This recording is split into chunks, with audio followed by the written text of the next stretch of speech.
Welcome to the Legendarium Green Team. I'm your host, Kyptan, and with me today we have Befuddled Panda, Hello. Colonel Rabbit, Hello, hello. and Seeker. Hi there. Today we will be continuing our coverage of the Vorkosigan Saga by Lois McMaster Bujold. Today we will be talking about Mountains of Mourning, a short story, Hugo winner, and The Vor Game, her 1990 novel continuing the saga of young Miles. The Vor Game is excellent because it contains Miles' first military posting. Here's official military Yeah. posting. Is Yeah. is a is a mercenary group truly a military? Barryar doesn't seem to think Well, it's so. not a posting, but it is military. Do they not have postings inside an informal mercenary group? Sorry, a formal mercenary group with payroll and structure. Do they not have postings? Can you truly deny them that? I think it's also fair. I am not qualified for this discussion. Yeah, me neither. Let's review everyone's familiarity with the works in question. Official posting from his government. Mm. What is his government? Is one that he leads, not his own government? Oh gosh. Oh no. Wait, I thought this was supposed to be a book review podcast, not a philosophy podcast. This is a legal Psych. interpretation podcast. As long as we're covering Vorkosigan, and I'm sorry about that, but I'm not. There is no better barracks lawyer than Miles Vorkosigan, or no worse one. We'll Oh figure it my out. Yeah. Okay. So, what is everyone's familiarity with these works in question, Mountains of Mourning and the Four Game? Rabbit, you want to start? I've read four game, I think three. This is my third. And I didn't remember to recently read Mountains of Mourning, but I've still read it twice. Panda? This is my first time reading either of them. Woo. Seeker. First time reader for both. Personally, this is my second time reading the Vor Game, possibly my third, if I'm forgetting something. And my second time reading Mountains of Mourning.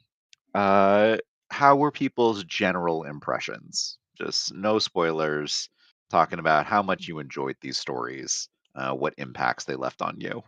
My favorite of the two was definitely Mountains of Mourning. I think I enjoyed the first half of the board game more than the second half, but overall, I think it was quality-wise it held its own as a Miles. I guess it would be a novella. It's almost too long to be a short story. Which one? The Mountains of Mourning or No, the board game. the Vor Game? Oh, the Vor Game is a proper book. Yeah. Oh, okay. For me, it was part of the omnibus, so I assumed that it was a short story. Oh, And I was okay. like, this is a No. really long short story. Yeah, no. Yeah. Okay. Also, it's talking about the distinctions between short story, novella, and novel. Chapters 1 through 6 of this were originally titled Weatherman. Of the Vor Game, you mean? Yeah, chapters 1 through 6 of the Vor Game. Oh. Now that is it's its own good story. Yeah. Yep. Okay. Yeah, I think it was originally published as a short story, Yep. right? They were originally published Oh. in Analog Magazine. Got it. Totally off topic. Well, on topic, but off the war game. Okay, so she took a short story and expanded on it, but she made the short story the beginning.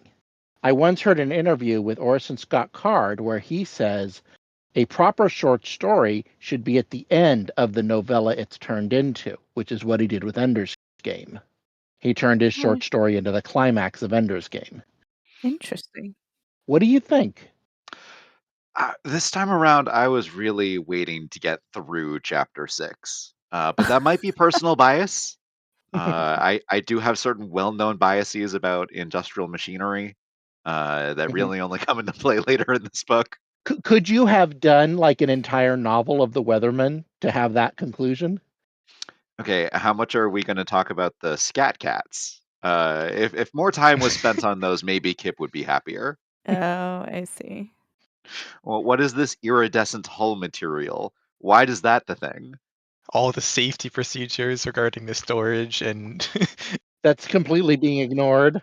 I need to know that Miles can reroute the auxiliary coolant lines to make himself a temporary shelter in a blizzard. Come on. Yeah. It is interesting that you brought up that quote though, because most of her short stories, if they're attached to a book, have been at the end. Interesting. I'm remembering specifically the end of Shards of Honor, the story with the body identification group, the Aftermath. pilot Aftermath. Thank you. That was a short story published and then joined together with Shards of Honor. And you could very much consider Aftermaths the point of that duology because its primary thing is war kills people's sons Mm. Yeah. Mhm. and daughters, and it's usually some sort of senseless high politic thing made by leaders in green silk rooms who will never be affected by the tragedy that they cause, Well, yeah. Mhm. never directly. Yeah. Since the modern era, at least, those who start wars are never the ones who fight it. At least that was a good thing about tribal warfare. The leader of the tribe and the guy who had the argument was usually leading the charge. Eh, I'm sure you'll find all sorts of societal involvements in warfare through the ages of differing degrees. But True. I mean, most of my knowledge of warfare is European, so I can't say what the Asians were doing. Mm. I, I think it was global. I keep coming across that meme of the British cavalry officers who spoke in Uwu and were all effete gentlemen and of nobility, saying that they needed no other army but the British cavalry. You mean they were the very model of a modern major general? And they spoke like Sawi. Oh no. What? It was an interesting time in England, apparently. But So getting back to Vorkosigan. is it about time to get into Vorish nobility? Yeah, let's do it. Well, I think to answer Secret's question, I feel like Bujold is just an author who she can just write whatever she wants in whatever order she wants.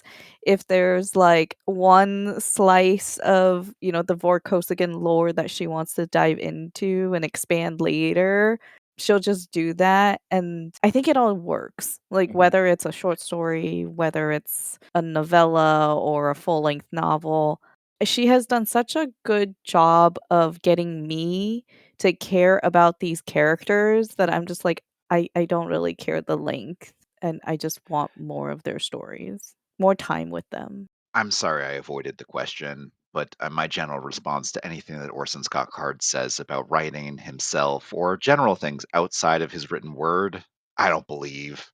I think he's a pretentious man and he lies a lot to others and himself. So I really don't try and take any kind of advice from him. Fair. Fair Well, enough. and you don't have to either. Uh huh. Yeah. I mean, Card is a controversial person because of certain religious Yes. and political stances. So. But also, like, this is the way you must write your short stories when turning them into novels? That's just pretentious. This is the ideal story form? I'm sorry, no. It's just kind of funny too because this could have gone at the end of the previous book and it would have fit there just as well, right? The end Yeah, of which one? it could have been an afterword to. I mean, it could have gone at the end of this one before the next one. Yep, could have gone anywhere. Well, I mean, there's like You'd have had to juggle some things around, but yeah. I think where it is fine. should we go into spoiler talk? Because I have one thing to say about shuffling this book around and how it would fit in a fun way. Sure. Okay. Uh, 3, 2, 1. We all love this book. If you don't care about spoilers, continue listening. If you've already read the book, continue listening. If you haven't, maybe give up now. Okay, so imagine that Weatherman had been the ending of this book. That Metsov had just been some random cashiered Baron for some other reason. Probably still connected to Miles, that would be more fun. But then imagine that the events of this book had conspired in some way that he ended up commander of Kirill Island now because of Miles. After the whole mess up, he gets exiled to Kirill Island. And then Miles has to try and spend 6 months there, being subordinate to Metsov. That would have been amusing. I don't think he would have lasted 2 days. Maybe send a minder of Ilians there, who's there to make sure that Metsov doesn't actually kill him, but still makes his life hell, like every new officer's life apparently should be. So Miles gets sent there to learn obedience to someone he completely has no respect for. Despises. Yes. I mean, Metsov by the end of this book turns out to be too evil for Errol to ever put in command somewhere again. Mhm. Mhm. But imagine if it was just shy of that. Well, he basically loses it. Okay, but let's not say that's the disqualifying feature of Barrier military. Look at Miles. Look at all of our mad emperors. Yeah. Did you like the final summation of all of the people that Miles was insubordinate to over the course of this book? Yeah, it was great. That was amusing. Can we get a summation of people that he actually He follow? hasn't been Yeah. Gregor. Yeah. I mean, I guess his dad. I don't know. His dad told him to go be a good boy on Kirill Island and for Ilian's mission. Well, Arlo never actually told him that, did he? I guess he did say to follow Ilian's directions. Yeah. In an odd way, Miles reminds me of Sheldon Cooper without the social anxiety or that level of social anxiety.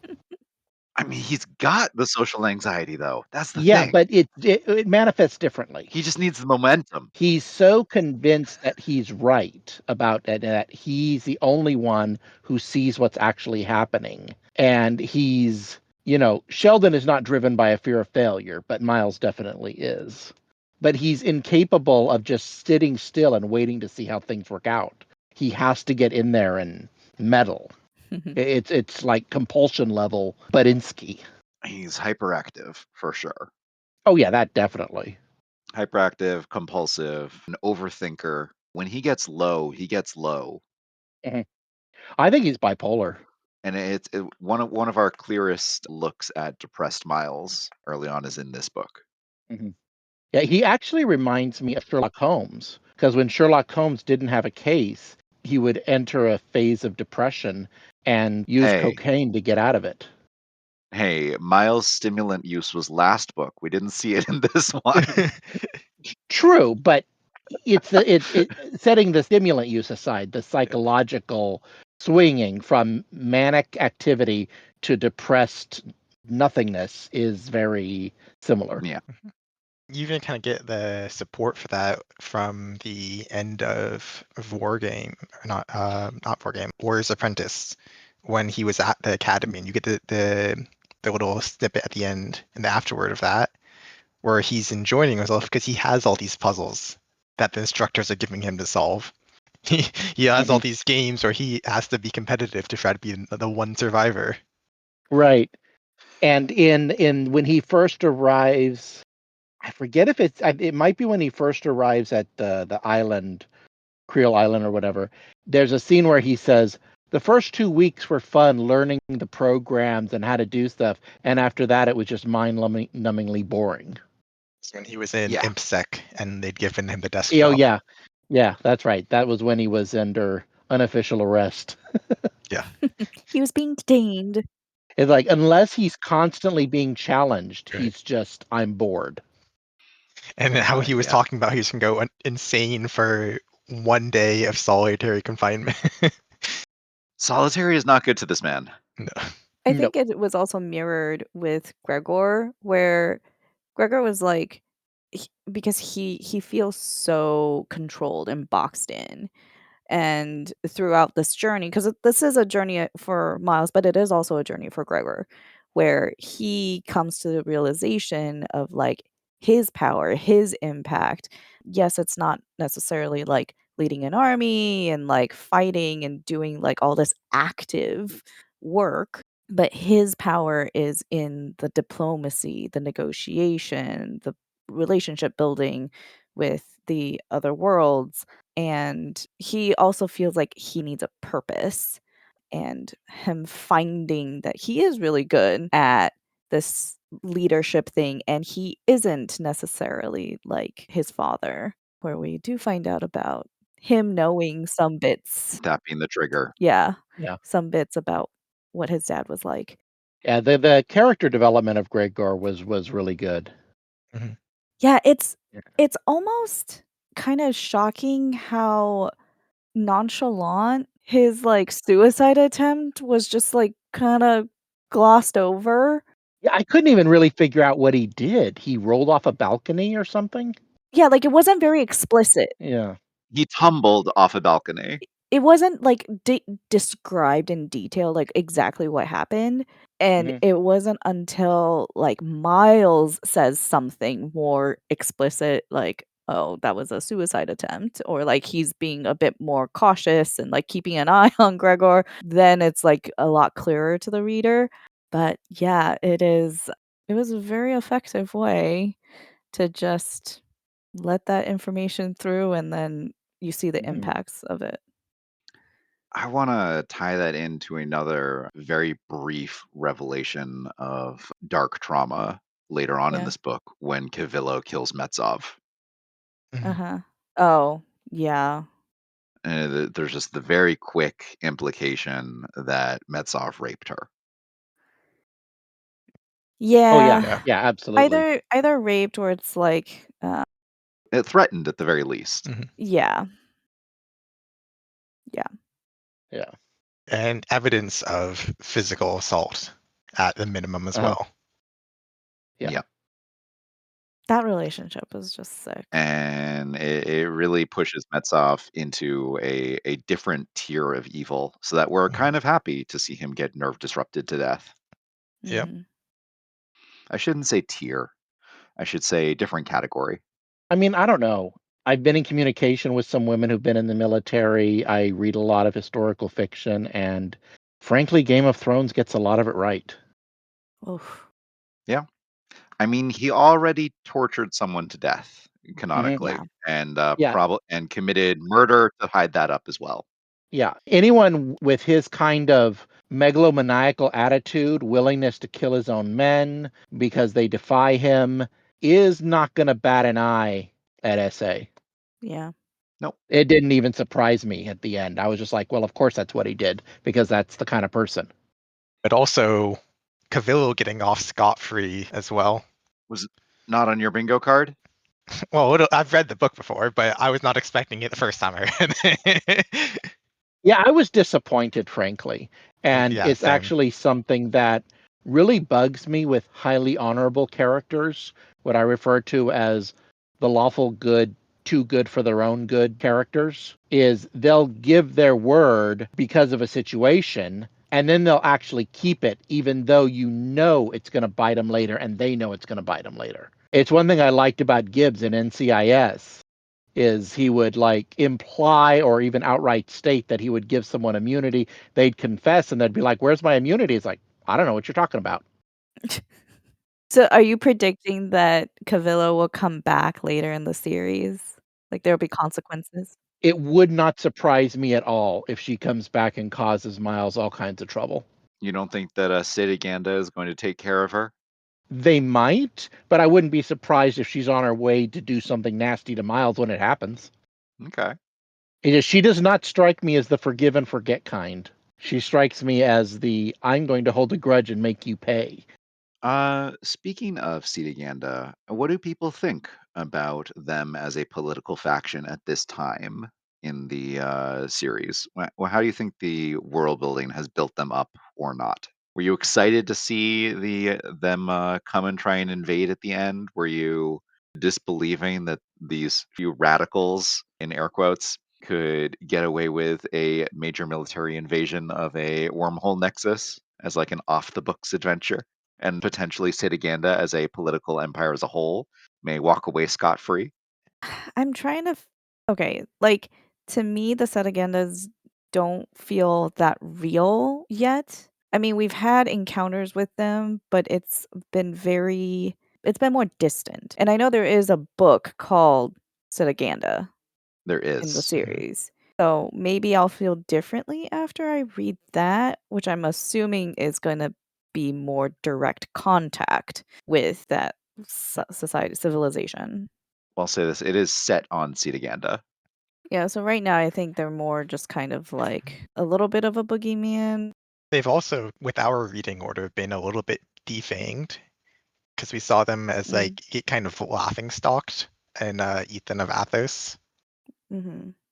Were they laughing stock, or were they just another angry man, just like Metsov, and a little bit ineffectual at what they were trying to do? That's kind of what I'm going for. There wasn't much bite.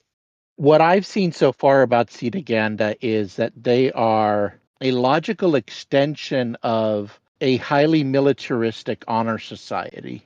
Just the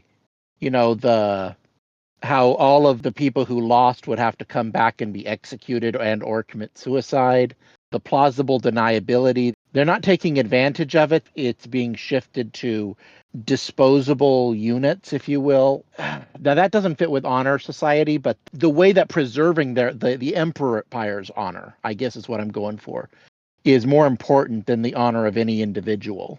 And I got that impression from Ethan of Assa, what the psychic was saying about him and how he viewed himself. And every evil, almost a religious level devotion, but to an empire. And not even to the emperor, but the empire. Hmm. Yep. Although we also have Barry Yar as a militaristic honor society as well, as a different kind of. Yeah, they're in pretty direct opposition with one another, and they also have very different ideas on what genetics means. And I think we should probably talk about Barry Yar's stance on genetics because it's both important in both Mountains of Mourning and in The Weatherman, where the risk of mutagenesis is just cultural anathema. Yeah. It is a taboo, it is a risk, it is something that brings back the worst instincts of Barrier from the time of isolation. Mm-hmm. Well, Barrier has had a mutation trauma in their past. So they are culturally traumatized. Because of Cetaganda. Okay, I don't know how it happened. But they're culturally traumatized of the very possibility of mutation. I don't really know what happened during the time of isolation. All I know is that they passed through the fire and somehow that involved mutations being born. I'm assuming some kind of radiation poisoning. Well, we know that the Cetagandans glassed large portions of the planet, including those prime acre that Miles has. True, but that's just a couple generations back. Yeah. The tradition of killing mutants is ancient. Mhm. No, not that ancient. Isn't it? Seems to date back to No, landing. no. It's a time of isolation thing, which Right. is not that ancient for Barrier. Well, no, time of isolation means before they were rediscovered by the galaxy. Before Cetaganda. But that was like almost within living memory. There's generations. I'm under the impression that they were by themselves for hundreds, if not thousands of years. Like 100. That's it? Yeah. I'll have to Google a timeline. Yeah, I'll have to look it up. Time of isolation was okay, 600 years. Yeah, that Okay. sounds much better. Yeah, see, you need Just 600 years. Yep. yeah, you need more than 100 years for tradition to become that deeply embedded in the Yep. psyche. Yeah, once we start Mountains of Mourning, I've got lots on that one. Yeah, I'm sure Yep. the fear of radiation mutation did not help that. No, Yeah. no, No. absolutely. No, it didn't. And you really see that in how the guys wouldn't even get close to cleaning up the mutagen toxic spill. It's like they'd rather die in the cold than risk becoming mutants. A uniquely Barrayaran terror weapon. Yes. It wasn't them becoming mutants, it was their kids becoming mutants. Okay. Yes. Their hypothetical future children. There were some colorful metaphors for what it would do to the men. Mhm. Unravel the DNA in their balls, I think was a quote. But they were willing to risk death rather than risk, I don't know, the pragmatist in me goes, well, if I'm not going to have any more kids, if I do this, I'd rather do this than die, and I'll just get myself fixed afterwards. That way I don't have to worry about passing on my defective genetic material. Panda, you've been a little quiet on this topic. Hmm. What are your thoughts about the cultural remnants of the threat of mutagenesis in Barrier? I think the pairing that we read was a very good pairing with, well, I started with the Mountains of Mourning first and then read the Vor game. And the Mountains of Mourning was interesting where we get this peek into a society that is trying to transition from the old ways to modernity, and there's the gap in generations, like even within the same family, you see the difference in beliefs, and it was very heartbreaking what happened to Hera Mm-hmm. or Hara, however you say her name. And it's something that I think Bujold did really well, where she gave the character quite a bit of depth, and it's not just like she's a bad guy, she's the villain. It's like there is a reason why this character is the way she is, and the way that Miles ended up deciding on the punishment Mm-hmm. for her. Like Mm. it's very harsh, but I think it's also very strategic, Mm-hmm. where Hara is used as she's made an example. Hara's the mom. Hara's the mom Okay. who killed the baby. No, that was the grandmother who killed the baby. Oh, no, what's the grandmother's name? Sorry. Matuik or Tulik. Oh, you're right, sorry. Yes, Matuik. The punishment for Matuik, I think, was very clever, and it was, like, kind of a win-win. Like, obviously, that she did need to be punished, but it was also kind of a win-win. Although, it would've been nice where it's like, I don't know, would therapy have been a better choice? Um, but then we've also seen what therapy is like in these worlds, so On Barrier, yeah. He used an old punishment, something that would Mhm. affect a cultural impact in Yeah. Barrier, which Mhm. cements him both as understanding and respecting the cultures Mm-hmm. Yep. of their feudal society, but also coming down very severely on it. Yeah. Right. right. I really I see tons of parallels between Barrier at this point in time and China during the early modern period, where Mm. the mandarins are becoming educated in European universities and having running water, but in the villages women are still binding feet, which Mm, mhm. incidentally Yeah. was traditionally done by women to their own daughters. Yes. you Yeah. know and I read, I believe it was a historical account about a woman who grew up cursing her mother because she'd not been strong enough to properly bind her feet, and she was mocked and criticized and couldn't get a husband because her feet were too big. Mm. I just saw all kinds of parallels to that.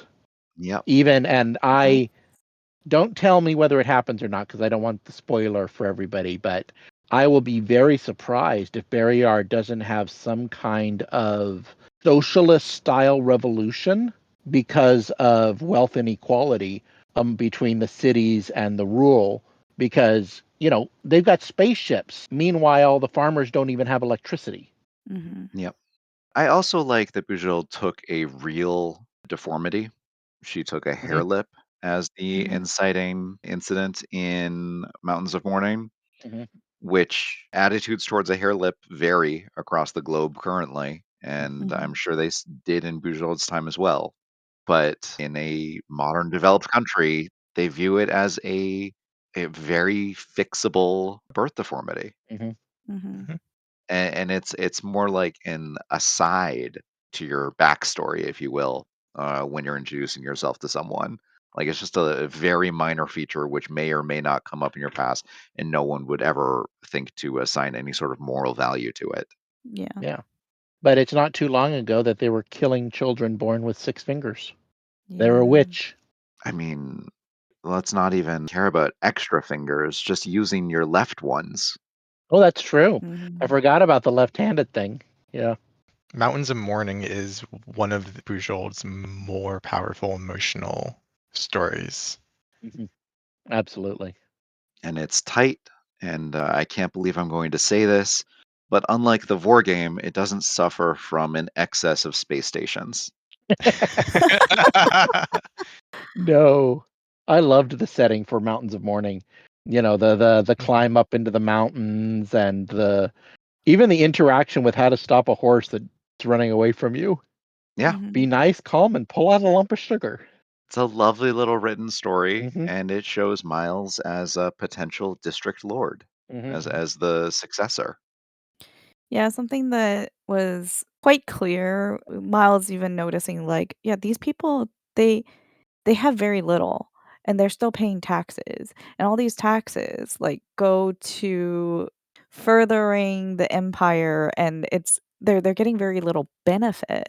Hmm. And when he was, like, making the proposal to Hara about her going to the school to, like, become a teacher and then coming back. Just going to Hassadar is a huge deal for these people. Hmm. Yeah. It's like, you're contributing already to, like, paying for these schools, like, you might as well, get something out of it and improve, like, your home. I really enjoyed that whole part. Education for all. And also, like, talking to her husband, Lem, where, handmade things are actually very prized and valuable. In some places, yeah. Like, the rich do really, they value handmade furniture or whatever. Things that aren't mass produced. Yeah. Yeah. Miles kind of like dedicates himself at the end of this book to the memory of Reyna. Do you think that shows in the Vor game at all? Oh, yeah. Raina being the baby, right? The baby. Yeah, No, I don't think so. I don't see any hint of it. I agree. I think it's still he's fighting his own personal demons, fighting to fill his father's legacy more than anything about Reina. I think it kind of either undercuts the value of Mountains of Mourning or shows a realistic idea that people don't always remember the things that their childhood self said. What is the time lapse between the end of Mountains of Mourning and the Vor game? Not sure. It's not that long. No. No, But I mean, what would he do realistically? Carry an altar around, or that he would burn incense regularly to the memory of this baby?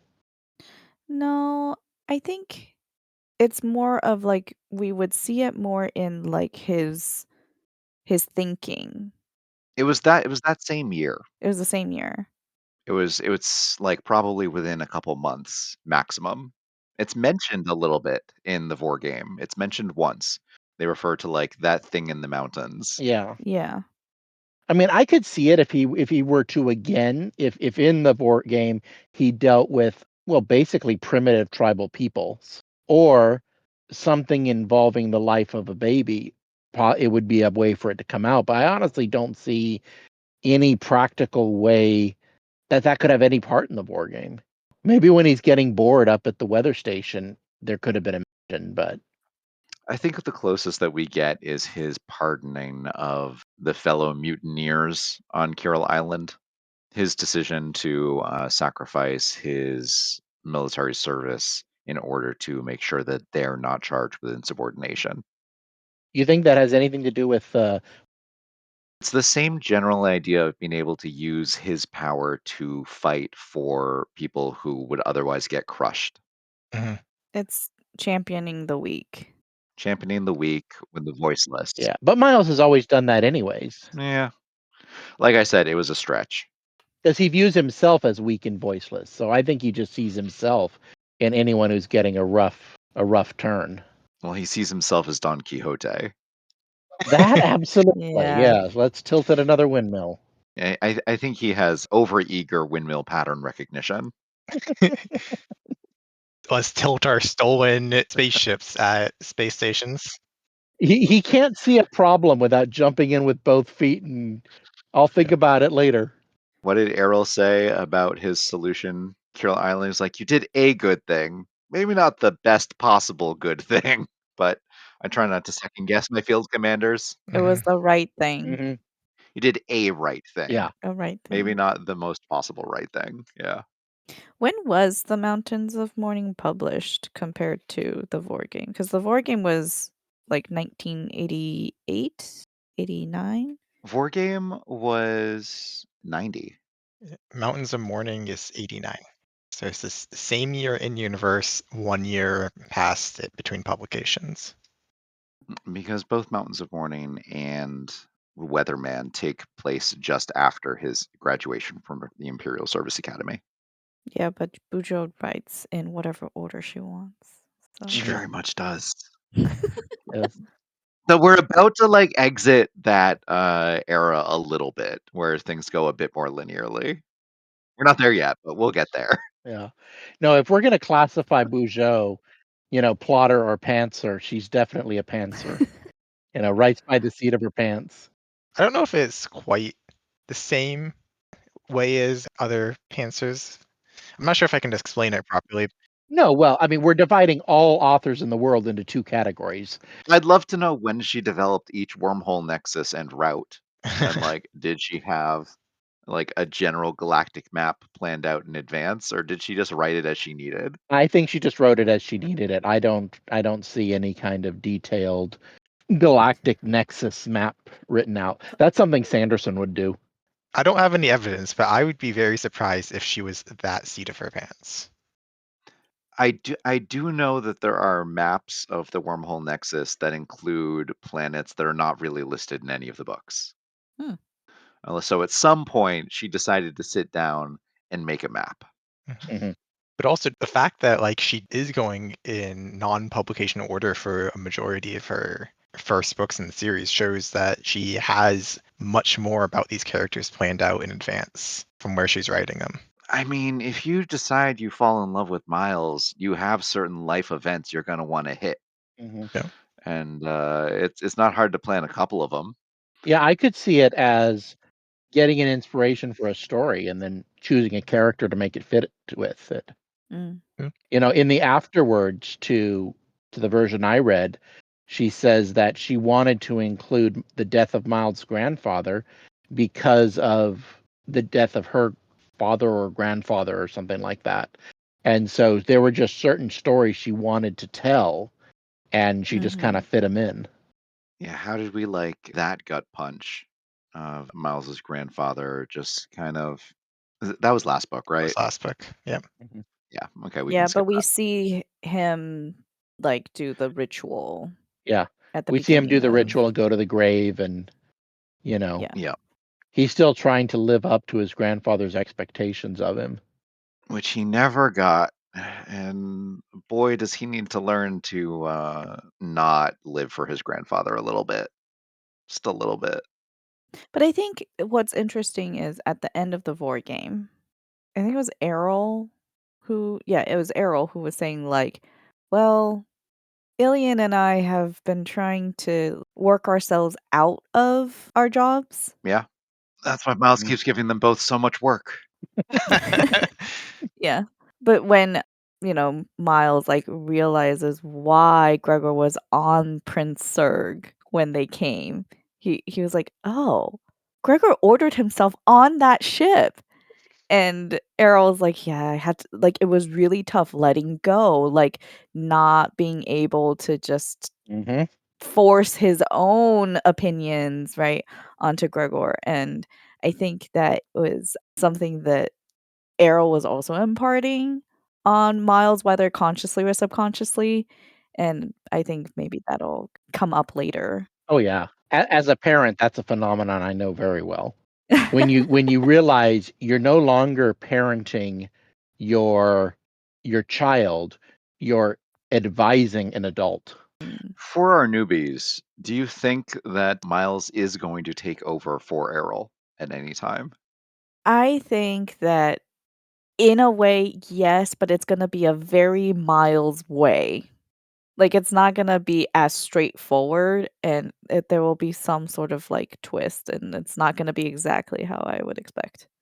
I will be very surprised if Miles becomes planet bound before he's 50. Mm. Hmm. I think he's gonna be off adventuring at least till then.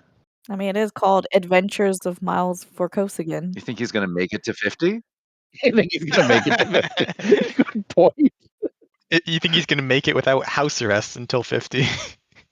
Well, house arrest would kill him, so I remain waiting for. Do you think he's gonna make it to 50? We'll see. I don't know. I mean, I think the most likely scenario is he's going to end up being killed as the unexpected result of one of his crazy lies, plans, plots, machinations, whatever. Shenanigans. Yeah. Windmill charges. Do you think it's gonna be something like the ending of the series is like Gregor saluting Miles at his funeral or something?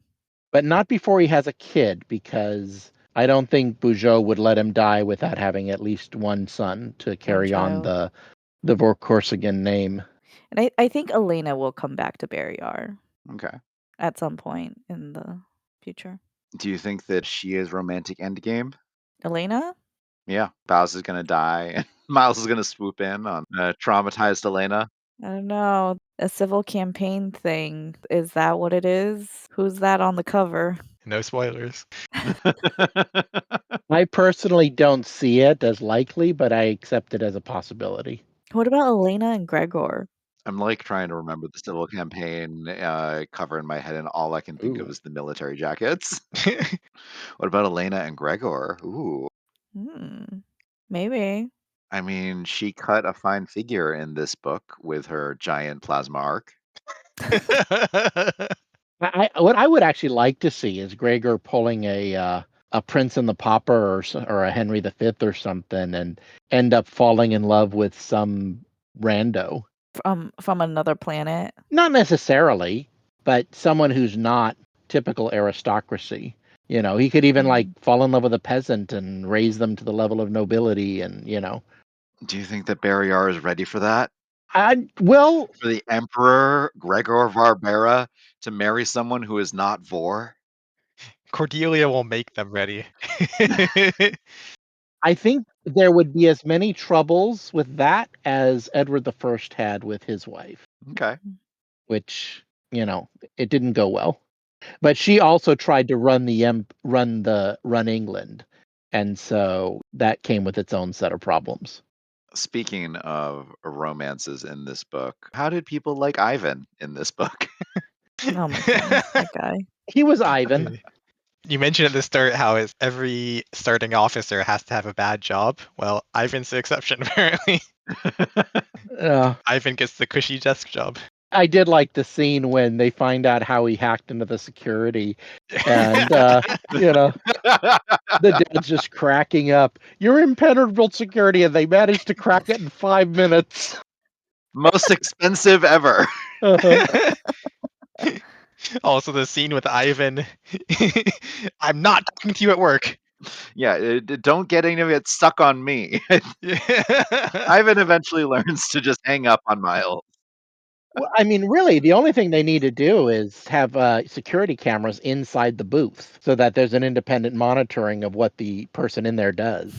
I mean, yes, the ideal security is just monitoring all of your security agents at all Mhm. times, Always have watchers watching the watchers. Yeah, it's turtles all the way down.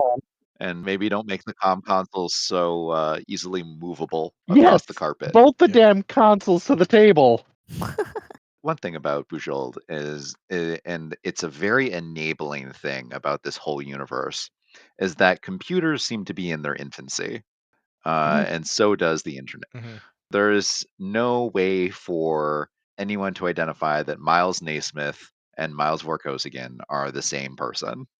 Yeah, I mean, I think that would require quite a bit. facial recognition software doesn't exist. The palm pads all over the place, doing handprint Well, recognition as no, a primary form of ID. it would require collaboration and coordination across all of these Would governments. it? Would it? Yeah. Or would it just take, one newspaper article about the prime minister's only son and heir to go interstellar and have that likeness programmed into some facial recognition software? But, like, who is distributing that software? Who's training them? Anyone who calls themselves a security agent. Yeah. Mm, Because, like, he was no. known to have visited beta colonies, so beta colonies got it. Mhm. Like, not that they would necessarily do anything with it, but like any place he's visited would get it. Like, you mean in their own individual governments Right. systems? Yeah. Yeah. And it's like any place that he's used a palm pad would have his palm pad in their system as Mhm. Miles Vorkosigan. Yep. There would be some sort of sharing of, at the very least, facial identity data. Hmm. You can't stop that. Yeah. Well, we can say that now because it's so common. Right. Back in the 80s or 90s, it wasn't even a conceptual thing. That's the point though. Like I said, computers are in their infancy here, and it enables the entire story. But it's not even just computers, it's like, you do need cooperation across these individual entities. You don't, you just need information transfer. You just need videos of people's faces. But they have to actually, like, say, "Yeah, I will receive it and do something about it." Like public video of Miles. Yeah. Any public attendance that Miles has in person, like the Emperor's birthday party, if that was published. They may not have his name, but if someone did an image search through Oh, the they public should have news his name, galleries, they'd come up with his face and he's standing, behind Gregor at some event. They're like, "We don't know who this is, but that's him." Yeah, but, like, they don't I guess maybe this is what Kip's point is, they don't have the whatever centralized committee for internet protocols or whatever. Yeah, no, there is no internet really doesn't exist.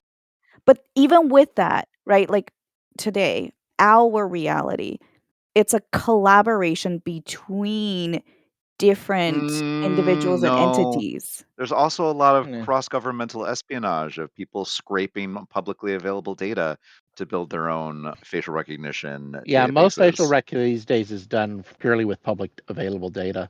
Social media is a great But, I source. mean, that data has to go somewhere. But it's not a cooperation between governments that lets people have databases of, like, a majority of the planet. I think it's accurate to say that with modern technology, most governments in the Vorkosigan units would have built facial recognition for Wor Miles, of world leaders. Oh, of yeah. world readers, of Miles, of Gregor as well. I guess that was not their priority. Their priority is more building weapons to try to kill each other. It's just that she had no way of understanding where the technology would go. She didn't think of it because that wasn't a thing in her day. Yeah, which is fine. You see this all the time with Yep. older sci-fi.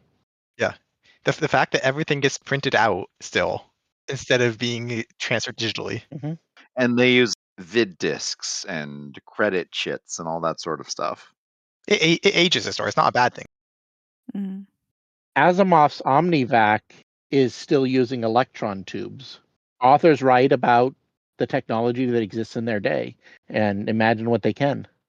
Hey, we still don't have a positronic brain yet. So Mhm. Asimov was ahead there. Asimov said he used positrons because they were a newly discovered part of the atom and no one knew what they did, so he could literally make them do Yep, whatever he wanted. yep, they can do whatever you want. And that's why phasers were invented for Star Trek because lasers had a defined function. So let's just add an F to it and now we can make them do whatever we want. Yep, it's a lovely little sci-fi convention. Plasma arc, nerve disruptor, these things Mhm. never really get defined. Stunner, it stuns. Hey, Yeah. how does it work? No idea. Nerve disruptor, we kind of get an idea, but of what it's doing at least. It's an EMP for a human body, but how the hell does it work? Who knows? We have no idea why it has like a bell-shaped muzzle. Hmm. It just does. Or why it only destroys nerves and not any other form of human tissue. But it's also like it's a chemical, but it's electrical chemical. Is it chemical? I don't know. I think it's just electric, but possibly. Well, the word she uses, it's like Yeah. it's like electrochemical. Electric describes all action of neurons. Gotcha. When I picture it, I see one of these old sci-fi cartoons, like from the Looney Tunes, where Marvin holds up his ray gun and it's like these concentric circles coming out of it.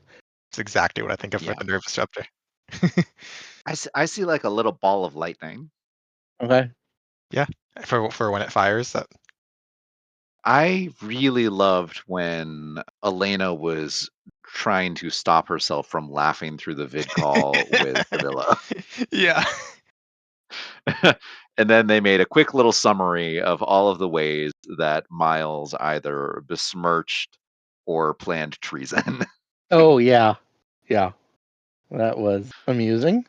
Accusing your father of homosexuality before plotting to overthrow him in a murderous coup.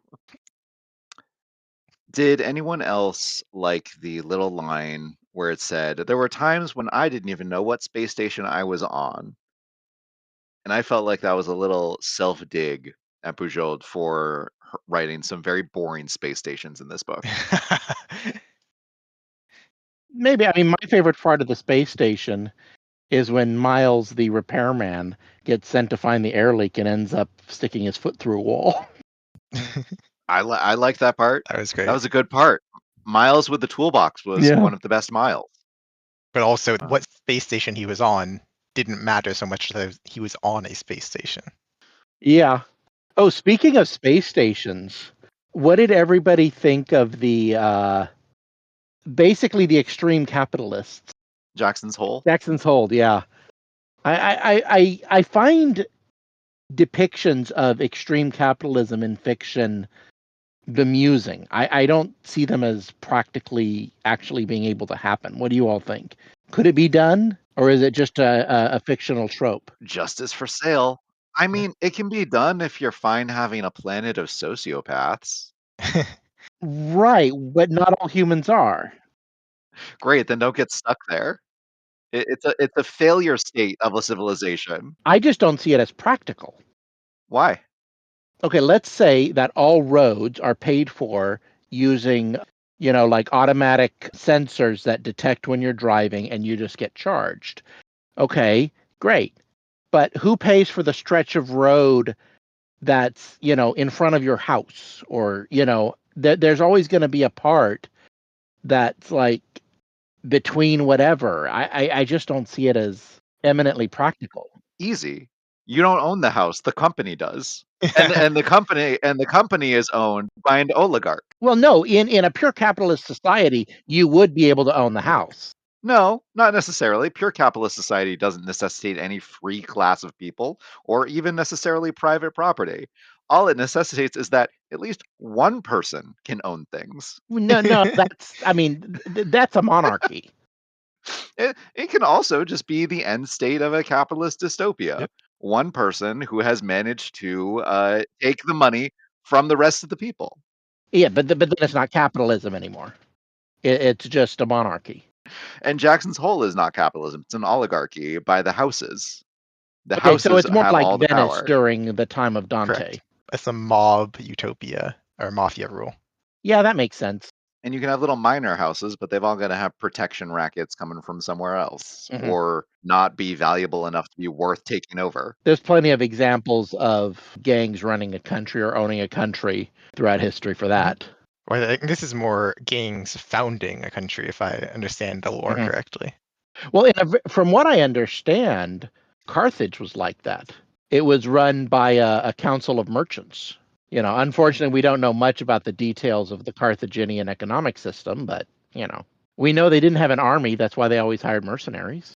We know that they had enough water near their civilizational artifacts that things degraded rather quickly. Okay.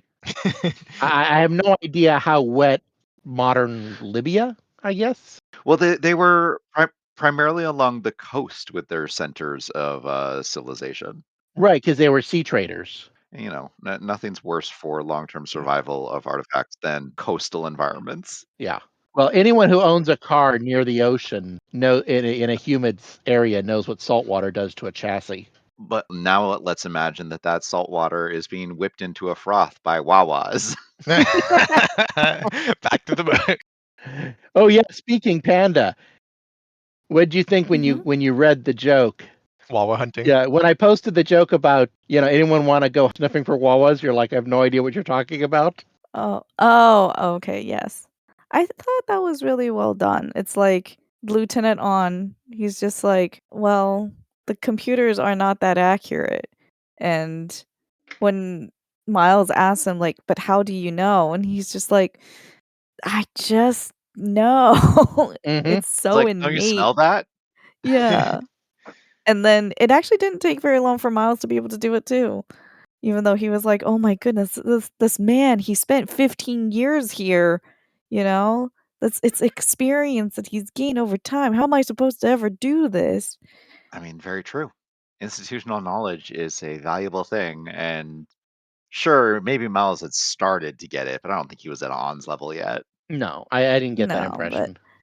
but he was but also, like, something that was kind of a little inconsistent is On was often drunk. So what Yeah. happens on the days when he doesn't do his job? Like, people just get surprised by He had a corporal. and the corporal would do it? The corporal did a lot, but the Gotcha. corporal wasn't there for the very start of Miles's Yeah, because he was, like, introduction. off on leave or something. Yep. Or On just made sure to get his work done and then pass out drunk. Mhm. I think also On did a lot of that. Yeah, that's my impression. Is On wrote his reports when he was hungover, and then spent the rest of the day getting drunk till he passed out. Yeah.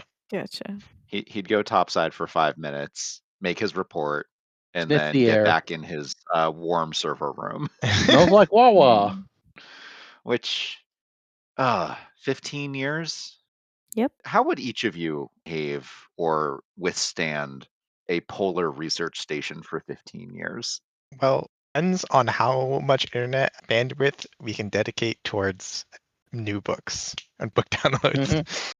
Mhm. Let's assume you can only get new books during a twice yearly vacation. Well, if I can like just pull them in all with like a USB stick. Yeah. No, I get the impression that they were still limited to paper books. No, they had book Oh, chips, they had book chips. Okay. Yeah. which is why Miles got a carton of them dumped on his bunk. Right. Yeah, it sounded like someone dropped a box of floppies on his bed. Pretty much. Pretty much, yeah, because a lot of them were manuals, and I can only imagine military manuals coming in floppies to this day. Oh God. Yeah, no kidding. It is kind of interesting that they have video game-like technology, especially for, like, the military, but I don't think they have video games. At least they're not like talked about. Yeah. It could just be that our main characters just don't care about that. But I would imagine that they would, and, like, the military would use that as part of their They training. they care about the war Well, the game military has simulations. training sims. Yeah. Yeah, they've got all those Sims. war game simulators. Yeah. I think that's all Barry R cares about. And I guess to, like, the previous point of, like, they didn't really develop computers beyond war-related or whatever Mhm. reasons. How about a nice game of chess? Though we have viral circuitry that goes inside pilots' Please tell brains. me one of Yeah. you got that reference. I did. Okay. War I Games, don't know what's one. Oh, War 1987, Games. maybe? I don't know the year, but I do know that it's older than I was aware. Yep. Atari hadn't even come out yet.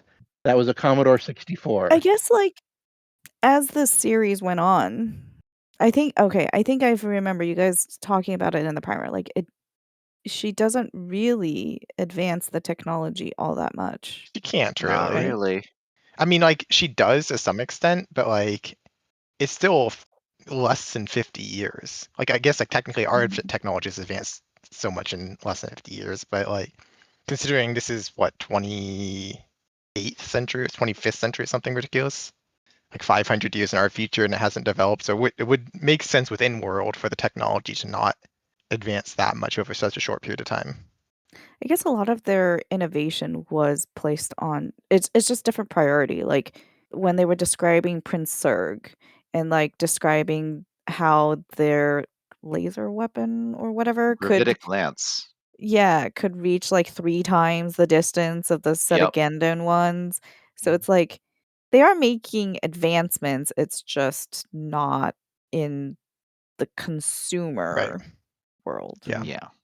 You see that in all fiction, science fiction especially. You'll have advances in weapons technology, but everyday technology really mostly stays stagnant. Uh, I would disagree. I think it depends on, like, what the story and the world building of Yeah. the author is creating. There's still like social, governmental level, like social technology things like uterine replicators exist and are free access in beta colonies, spheres, they're terraforming. There's a lot of social technology, but not consumer technology. Yeah. They're like solving more bigger and Mhm. societal, like Yeah. fundamental problems, I think. And maybe that's what Bujold cares about as opposed to like Video cell games. phones. Yeah. Well, there are also Feely dreams. They haven't shown up Yeah, the much, feelies. but they're basically VR movies that are like they're more like they're every sense VR. They're played directly into your brain, like as if it's a memory. Right. Just that, and like the TAC computers like are very advanced AIs effectively that you just Right. But that's for military. like Yeah. military, yeah. So there's hints of it, but it's very inconsistent what's hyper developed and what's not. Yeah. I mean, she also was writing during the Cold War. True. So priorities were also kind of different. I do like all of the moments in Barry Aron writing sections where suddenly, like, some piece of high-tech equipment shows up to solve a problem, and it's very Mhm. clear that this, like, hover sled or grav tractor or whatever is not available to everybody. But I also love the instances where there's things like the Tangle Field, which are a technological solution to a problem that actually invent problems in prisoner transport because the Tangle Field can be used offensively to stun and harm anyone near The it, guard. which Yeah. seems like a bad design for a restraint system. Maybe fine for a capture mechanism, but not great for restraints. Right. Oh, yeah. Yeah, that was funny though. Yeah. Yeah, I got the impression the Tangle Field was some kind of electrified, like, net or something. Yeah. Yeah, It's me described as too. a net. Yeah, like Yeah. an electric fence you could toss onto people, basically. Yeah, Yeah. and it doesn't care who it shocks. Yeah, but why would you have a detained prisoner and keep them in that? Torture? I mean, it didn't seem like the point was torture. Yeah, But if the point is torture, maybe just some electrical handcuffs. Come on. yeah. Or just actual handcuffs. Because we know they have those. Mhm. Because they did have a set of little handcuffs that popped open unexpectedly, didn't they, in this book as well? Yeah. And the thought was that maybe it was rigged Wa- to do so. Already warnings about smart technology before it even existed. I mean, sci-fi wouldn't be sci-fi if it didn't tell us, hey, maybe don't do this in the future. And we wouldn't be humans if we didn't do it anyways. Uh-huh. Just like Star Trek has the perpetual problem of using force fields for a brig door. And then whenever they lose power, all the prisoners escape. I did want to get back to characters. It was really nice to come back to characters that we met in The Warrior's Apprentice, and especially like Tongue. I really enjoy his character Mhm. and how like he got to meet Errol Vorkosigan, the Vorkosigan. Have dinner with him. Have lunch. Yeah. If only he could meet the son of Errol Vorkosigan. You think Tongue's ever gonna find that out? Oh yeah, and then like how I think one of my favorite parts was the different people in Miles's life getting to experience Admiral Naismith. That was so fun. With a part of, make sure you're proper and deferent to the Admiral Maysmith. Mm. Yeah. Make sure you're not a country bumpkin to Admiral Vorkosigan. Who was Yeah. that? Joloff or whatever It was was just his it was name? just random Barrier Lieutenant number 2. Yergov or Yeah, something. He was like the yeah. commander for the Actually, I think that's another Princeburg problem I think he was the XO. XO. with the facial recognition thing that we were talking about earlier. Mhm. Tongue, he's obsessed with Yep. Errol Yep. Vorkosigan, has read everything about him, knows what he looks like. Are you telling me he never bothered to look at what his son looked like? Yep. Barrier I just don't think doesn't he have cameras, cared. I guess. Yeah. I don't think he cared. I think Oh, he cared more about oh, the he would have cared. He's a no. fanboy. He has every sign of being a fanboy. He's gonna, at the very least, during his military research, he's going to come across pictures of the happy family, Cordelia, Errol, and Miles. Yeah. I don't know. I mean, he is a mutant in like Barry R and I, so maybe they don't really want to advertise Miles. But also, he is like a common visitor at the Imperial Palace, which, of course, Barry are very, very private, very secret.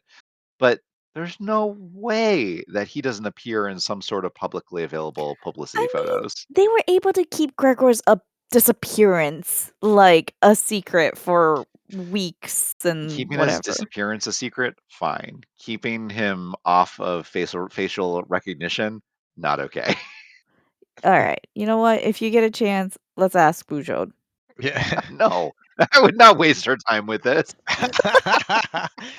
They kept Gregor's disappearance a secret by sending him on a camping trip where no one could see him. Well, and also having a decoy. Yeah, there was a Well, lookalike. they sent the decoy on a camping trip. But they specifically avoided having cameras on him and media Yeah. cameras. Yeah. Or anyone who knew him who wasn't in on it even seeing him, except from a distance.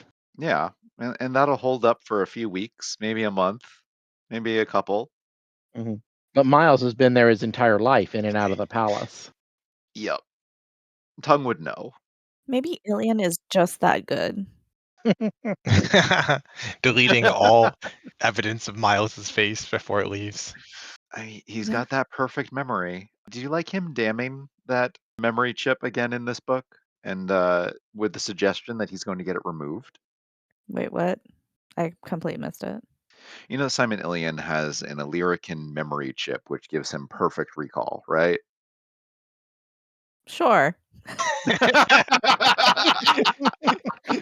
I mean, I must have missed that detail. Emperor Azar commanded, or Negri, one of those two, commanded that Simon use it for his imperial security measures. And Got that's it. why he was sent to be along with Errol, because he would have a perfect memory of Oh, everything Errol yes, did. yes, yes. Okay, And that's why this he is had to coming keep, back. like, Yeah. getting out of the room when Cordelia was around Errol. Right, right, right. So he curses that memory chip in this book and suggests that he might soon get it removed. Yeah, and finally be free Mm. of it. Yeah, I thought that was very human. I think that'll be when he's ready to retire. Miles is going to take over Imperial security. Maybe. My wife tells me her ability to forget things is one of the reasons we're still married. Wow. I mean, if you read the psychological literature, people who have perfect memories do not have easy lives. Hmm. Mhm. I don't have a perfect memory, and I still get haunted by things that I really would rather forget Yeah. forever. Now just imagine if you could remember in perfect detail every time you said in a conversation. Not to mention how much weird stuff do you think security chief of the Imperium has seen and had to witness? Uh-huh. Mm. Yeah. Which Yep. also means that he has a perfect memory for his budget when Miles blows it up every time. Mhm. Did anyone have any other favorite or least favorite parts of the book that we haven't touched on yet? I did think the Cavilo part, like, her as a character was a little too much in terms of, like especially when, like, Miles was trying to figure out her plan. I was like, "This is a little convoluted." But it worked, so I'm glad you brought that up because one of my other favorite moments that I started to bring up but passed on earlier in this episode was her attempted seduction of Miles Mm. Oh, yeah. and how he pretends to be an adult in many ways, but not that way. But also Bujold making fun of herself for saying an espionage counter they tell us will never happen. Yeah. On a historical reference, I didn't research the incident referenced in the book, but execution by standing naked on ice is it's actually a story I grew up with. The Oh, wow. version I was told was during the Russian Revolution, the communists stripped a bunch of Christians, sent them out on the ice, and said, all you have to do to get your clothes is renounce your faith. Oh. And, because this is a martyr story, one of the guards sees a crown placed on each one's head as they die and decides he wants that crown, strips himself, and goes out to die on the ice. But, here she references it as, she mentions it as an actual historical event. And, because I'm listening to Google read it to me while I'm driving, I couldn't stop and Google the event. But I was surprised. Part of me was surprised that it was, oh, that's a thing that the Russians did. A lot of the Vor stuff is kind of borrowed from Russian civilization, isn't it? Yep. Mm. The Baryarans are futuristic, or I guess not futuristic, but there are space Russians But also, as we and learn in this book, Greekies. space Yep, Greeks. Greeks. I think there's one other minority on Baryar, if I remember right. One other cultural minority. I can't remember what it is. And Miles did not sell out the Greeks. What do y'all think of the Greek-speaking minority on Baryar? That was interesting. I thought it was fun. Yeah. None of them were named Mycroft, so I care a little bit less than I could. Okay. Yeah, I thought that was a nice depth to the world building. Yeah, a lot of sci-fi do monoculture planets. But between Mountains of Mourning and the Weatherman, we get a lot more into the common people of Baryar than we've seen. Oh, yeah. Yes. I have a fun Kip story about standing outside naked in freezing cold weather. Is Okay. it appropriate for this podcast? I think so. It was done by a bunch of ostensibly straight men, so yes. Okay. Way back when Kip was small and in school and living in a dormitory, he and 3 of his friends did a dare Oh to no. see how long they could stand outside in -20-degree weather in the Oh. middle of the night. -20 Fahrenheit? Fahrenheit, yeah. Oh no. Okay. Actually, that's pretty close to Celsius, isn't it? Doesn't matter. -40 is where they're the Okay. same. Yep. So it's a little bit colder for Fahrenheit still. Yeah. And we had 2 New Englanders, Kip included, a Southwest boy and a Georgia boy. And we all got Okay. down to our underwear, and 2 people wore sandals. I was not among them. And we were outside for about 20 minutes before the Southern boy fell over. No kidding. And we had to lift him up bodily and carry him back through the window that we had used to escape our dormitory and warm everybody back up in shower stalls. No frostbite, no injuries, but people will stand out way longer than they medically should for the sake of pride, Wow. Especially teenage boys. especially teenage boys. And there's very little difference between soldiers and teenage boys. Oh, yeah, I mean, a absolutely. lot Yep. of these were like fairly young men. Yep. Yes, no. The But- things that young men will do to compete for status never ceases to amaze me. Yeah. Yeah. Well, I mean, people in general. It's just there are different Mm. ways to compete for status. Well, yes, but the things that women do never really amaze me. They just baffle me. The things that young men do, I'm like, you did what? Why? I don't know. We had a powder puff football game back in my hometown that went way more violent than I ever would have expected. The night before of the senior class trying to ensure their victory by brutalizing the younger class before the event happened. Part of me misses those days, part of me doesn't. Yeah, no, I'm very happy that the days of just like brushed under the rug mass violence don't happen, as far as I can tell, at, Eh. at the educational institutions I'm aware of. Not on So the same scale, not to the same degree. Things have definitely changed, and I think it's positive. we'll interrupt the tangent because Panda said she had to go at. Yeah, I gotta Okay, run. well, I think that's been our coverage of the war game. Yeah. Thank you everybody for joining us today. Thank you for Horizon Brave for getting us started. Thank you, Craig, for loaning us this corner of your media empire. And thank you, the Jingle Punks, for our intro and outro music, Galactic Damages. This has been the Legendarium Green Team, signing off. Bye.